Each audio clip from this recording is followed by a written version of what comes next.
안녕하십니까. 네, 잘 쉬셨는지요? 네, 앞에 수리원격 강의 이해가 좀 잘 되셨는지요?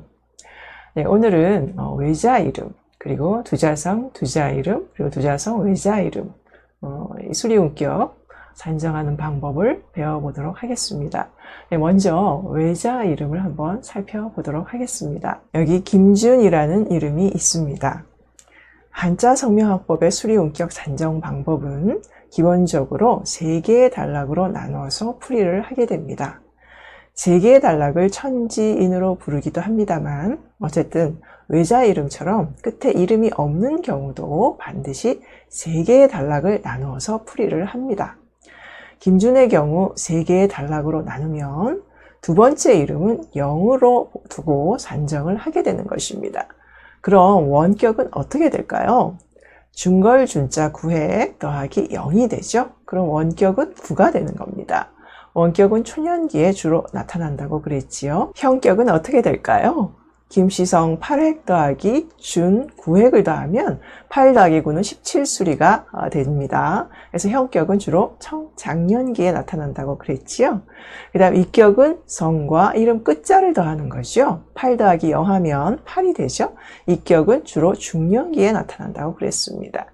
그 다음 정격은 이름을 다 합하면 8 더하기 9 더하기 0은 17이죠. 정격은 17수리가 됩니다. 그리고 말년에 주로 나타납니다. 자, 외자 이름은 이렇게 풀이를 하는 겁니다. 그 다음 두자성, 두자 이름의 수리원격 산정법을 배워보도록 하겠습니다. 여기 남궁지원이라는 이름이 있습니다.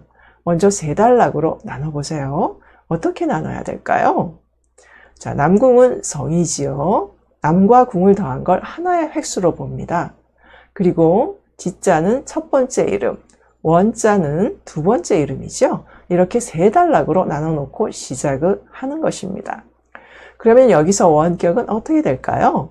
첫 번째 이름과 두 번째 이름의 획수를 더하는 것이죠. 그러면 지혜지와 으뜸 원자를 더하는 게 12 더하기 4 하면 16수리죠. 이것이 원격이 되는 것입니다. 그 다음 형격은 어떻게 되나요? 성과 첫 번째 이름을 더하는 것이죠. 그럼 남궁과 지를 더하는 거죠. 그렇게 되면 9 더하기 10 더하기 12 하면은 31수리가 나오죠. 이것이 바로 형격이 되는 것입니다. 그 다음 이격은 남궁성과 두 번째 이름 이 원자를 더하는 거죠. 그러면 9 더하기 10 더하기 4는 23이 되는 것입니다. 그러면 정격은 어떻게 될까요? 남궁지원 전부 이름 획수를 다 더하는 것이죠. 그러면 9 더하기 10 더하기 12 더하기 4는 35수리가 되는 것입니다. 이것이 정격입니다. 두자성, 두자 이름은 이렇게 풀이를 하는 겁니다. 이번에는 두자성과 외자 이름을 한번 풀어보도록 하겠습니다. 남궁이율이라는 이름이 있습니다. 먼저 3단락으로 나눠 놓는 것이 우선입니다. 성을 따로 첫 번째 이름 그리고 두 번째 이름으로 나누는데요. 성은 남궁이지요. 율은 첫 번째 이름이고요. 그 다음에 두 번째 이름은 없지요. 이럴 경우 두 번째 이름을 뭘로 본다 그랬죠? 0으로 본다고 그랬죠? 그러면 원격은 어떻게 나오나요?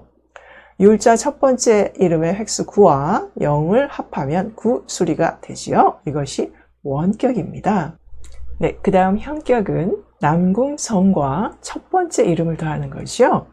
남궁 더하기 율 획수를 더하면 9 더하기 10 더하기 9는 28수리가 나오죠. 그래서 형격은 28이고요. 그 다음 이격은 남궁성과 두 번째 이름을 더한다고 그랬죠. 그러면 남궁 9 더하기 10 더하기 0이 되지요. 그러면 19수리가 나오죠. 이것이 이격입니다. 그 다음 정격은 성과 이름을 다 더하면 9 더하기 10 더하기 9 더하기 0은 28이 되죠. 이것이 바로 정격입니다. 두자성 외자 이름은 이렇게 풀이를 하는 것입니다. 여기서 눈치가 빠른 분들은 아마 아셨을 텐데요. 한자의 성과 외자 이름 또 두자성과 외자 이름일 때 외자 이름을 가진 경우는 형격과 정격 수리가 같이 나온다는 것을 눈치채셨을 거예요. 네, 이번에는 조금 색다른 내용인데요. 최근 들어서 아버님, 어머님 성을 각각 취해서 2개의 성을 가진 이름들이 출현하기 시작했습니다. 사회의 새로운 트렌드로 일어나고 있는데요. 세상을 좀 더 정의롭고 공정하게 하려는 일에 앞장서시는 분들이 자신의 의지를 실천하려는 과정에서 나타나는 표현이라고 생각합니다. 그런데 이렇게 2개의 성으로 바꾸게 되면 새로 개명을 하게 되는 것과 같은 것입니다. 그래서 이름의 기본 정보들이 모두 바뀌게 됩니다.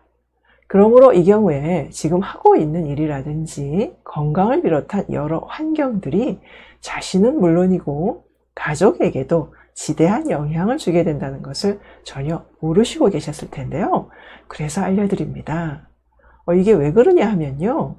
이름의 소리가 바뀌게 되는 거고 한자의 수리 원격도 바뀌게 되기 때문입니다. 이름 소리가 인체에 주는 영향에 대해서는 앞선 강의와 영어 이름 1강에서도 말씀드렸기 때문에 참고해 보시기 바랍니다.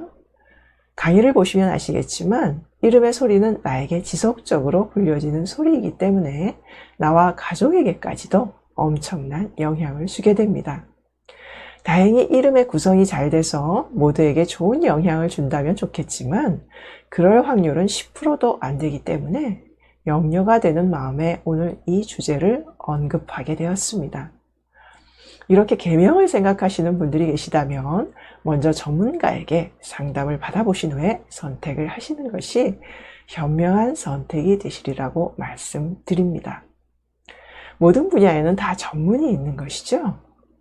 이름에 대해서 잘 모른 채로 혼자서 개명을 하다 보면 나와 가족에게 뜻하지 않게 해를 줄 수가 있습니다. 이름은 운명을 바꿀 수 있는 강력한 도구이긴 하나 잘 바뀌었을 때 삶이 좋아지는 것이지 잘못 바뀌었을 때는 삶에 치명적인 영향을 줄 수도 있습니다. 이름 때문에 피해를 당하는 일은 없어야겠지요. 의외로 이름 때문에 자기도 모른 채 고통받고 살고 계신 분들이 꽤 많습니다. 제가 그동안 많은 상담을 해오면서 겪게 되는 일인데요. 고통받지 않아야 할 분들이 고통을 받고 계시고 부자로 매우 잘 살고 계셔야 할 분이 가난하게 살면서 고생하고 계시는 모습을 보면 너무나 마음이 아픕니다. 단지 몰랐다는 이유 하나만으로 고통을 겪고 계시니까요. 얼마나 안타깝습니까? 이름은 자신에 대한 정보입니다. 자신을 잘 모르기 때문에 아프지 않아야 할 분이 아프고 있고 부자여야 할 분이 가난하게 살고 있는 겁니다. 그러므로 이름은 누구나 한 번쯤은 전문가에게 상담을 해보시는 것이 자신에 대한 정보를 알게 되고 삶을 업그레이드 시킬 수 있는 기회를 얻게 되는 것입니다. 세상을 아름답게 하려는 분들이 뜻하지 않게 힘들어진다면 공동체에 커다란 손실이지 않을까요? 저도 공동체의 일환이기에 도움을 드리고자 하는 마음으로 부모 두자성을 원하시는 분들이 계시다면 상담을 신청하시면 성심성의껏 상담을 드릴 것이니 도움을 받으시기를 바라는 마음입니다. 이름 전문가로서 또 한 가지 말씀을 드리자면 두자성의 경우 소리로 이름을 풀이했을 시에 이름 쓰시는 분에게 좋은 쪽으로 성을 배합하였으면 하는 바람입니다. 예를 들어서 이씨와 조씨의 배합일 경우에 이조보다 조이 배합이 유리할 수 있다는 말씀입니다. 물론 성 밑에 어떤 이름 글자 배합이냐에 따라서 이 부분은 달라지게 될 것입니다. 성이 조화를 이루지 못할 경우는 굳이 두자성을 사용 안 하시는 것이 좋은 것입니다. 모르고 함부로 막 쓰시는 경우들이 있는데요. 이것은 앞서 말씀드렸듯이 이름을 쓰는 본인에게 크게 해가 되기 때문에 사람을 생각하는 입장에서 절대로 권할 수가 없는 것입니다. 새로운 이름 트렌드에 대한 전문가로서의 의견은 다시 또 임상 연구 과정에서 말씀드리기로 하고요. 오늘은 간단히 설명드리는 것으로 마무리를 하겠습니다. 그럼 수리 운격으로 넘어와서 이런 경우에 어떻게 수리 운격을 산정하는지 함께 살펴보겠습니다. 자, 예제를 한번 볼까요? 자, 조이유진. 이 경우는요, 이조유진보다는 조이유진이 더 출세가 되는 이름입니다. 이조유진은 2등이 되는 이름인데요. 1등은 어렵게 되는 이름입니다. 성의 배합에 따라서 이런 차이가 있는 겁니다. 그럼 수리 원격을 한번 볼까요? 이 경우도 앞서서 두자성에서 배웠던 것처럼 두 개 성에 각각의 한자 획수를 더해서 나온 숫자를 성 하나의 수리로 계산하게 되는 것입니다. 풀이법은 두자성, 두자이름 풀이법과 동일합니다. 먼저 세 단락으로 나눈다고 했지요. 어떻게 나눠야 될까요? 조이는 성이지요. 조와 이를 더한 거를 하나의 획수로 봅니다. 그리고 유는 첫 번째 이름, 지는 두 번째 이름이죠. 이렇게 세 단락으로 나눠 놓고 시작을 하는 것입니다. 그러면 여기서 원격은 어떻게 될까요? 첫 번째 이름과 두 번째 이름의 획수를 더하는 거죠. 그러면 우리 별이유, 오자와 별 진자를 더하면 14 더하기 7은 21수리, 이것이 원격이 되는 것입니다. 그 다음 현격은 어떻게 될까요? 성과 첫 번째 이름을 더하는 거죠. 그러면 조이와 유를 더하게 되는 거죠. 그렇게 되면 11 더하기 7 더하기 14는 32수리가 나오죠. 이것이 현격이 되는 것입니다.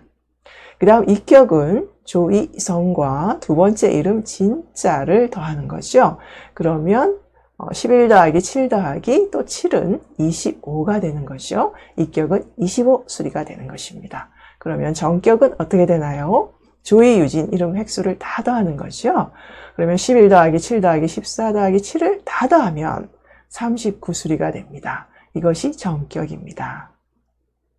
두자성, 두자이름은 이렇게 풀이를 하는 겁니다. 오늘은 이렇게 해서 외자 이름과 두자성의 수리 운격 풀이를 해봤습니다. 다음 시간은 한자 부수가 이름에서 쓰일 때 획수가 달라지는 부수들이 있습니다. 그래서 우편을 보고 이름을 지으면 수리 운격이 달라져서 실수를 하게 되는데요. 이런 한자들을 알아보도록 하겠습니다. 아주 중요한 내용이니까요. 많이 기대해 주세요. 그럼 또 잠시 쉬셨다가요. 또 다시 뵙도록 하겠습니다. 수고 많으셨습니다.